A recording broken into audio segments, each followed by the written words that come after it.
The Instagram discovery. It started on a quiet Sunday morning. I was scrolling through Instagram when a photo stopped me cold. There it was, Mia's baby shower. A perfectly decorated backyard, pink and gold balloons, smiling faces, and a sign that read, "Welcome baby Lily." I blinked, thinking maybe I'd missed an invite. But as I scrolled, my heart sank. Jake's biological mom was there, surrounded by her side of the family. Mia's mother, her cousins, her friends, all tagged. Everyone except me. No message. No call. No seat at the table.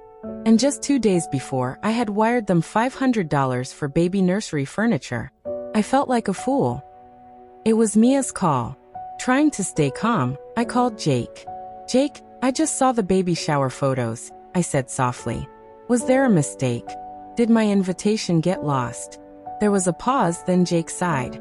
"Mom, it wasn't personal. It was Mia's call. She wanted only her inner circle there." Inner circle? After 6 years of monthly payments, countless gifts, emotional support, what was I then? A distant donor? I hung up quietly, trying not to cry. The secret baby shower.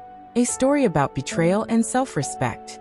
For years, I believed love and generosity could build a family. When I married my husband, I also welcomed his son Jake into my heart. He was only 15 then, quiet, polite, and unsure about his place in the new blended home. Over time, I became not just his stepmother, but his confidant. When Jake married Mia, a sweet and seemingly humble young woman, I was thrilled. They were struggling financially after college, buried under student loans. Without hesitation, I stepped in to help. Every month, for 6 long years, I sent $400 toward their student loan payments. That's over $28,000, not counting the gifts, groceries, and surprise checks during holidays. I never asked for anything in return. I just wanted them to succeed, to feel supported, to know they were loved. I thought we were a family. I was wrong, the final straw. Later that night, Mia texted me. "Hey, the loan payment bounced this month. Can you fix it?" I stared at the screen. Not a word about the baby shower. Not even a thank you for years of help. That's when something in me snapped. I replied, "Sorry, I only help those who consider me family." It was short, but it was the truth. And I felt free. The revenge. Days later, I got a knock at my door. 2 strangers stood there, a man and a woman.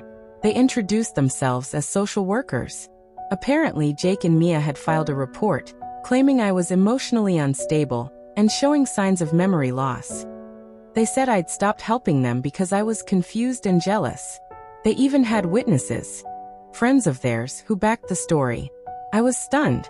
After everything I'd done, they were trying to discredit me, maybe even control my finances. But they had underestimated me. The fight for dignity. I immediately called my lawyer.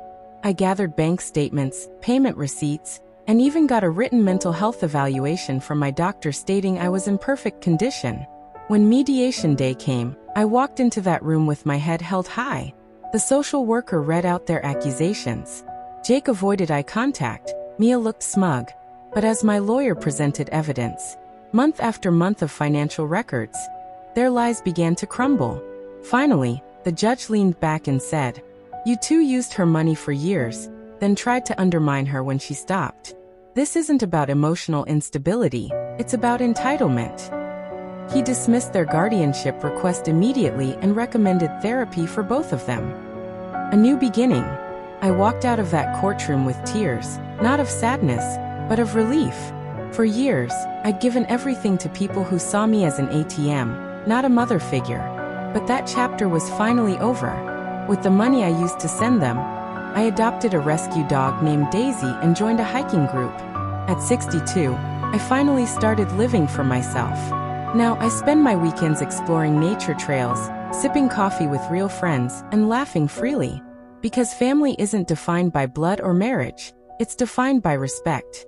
And true family never makes you beg to belong. Moral of the story.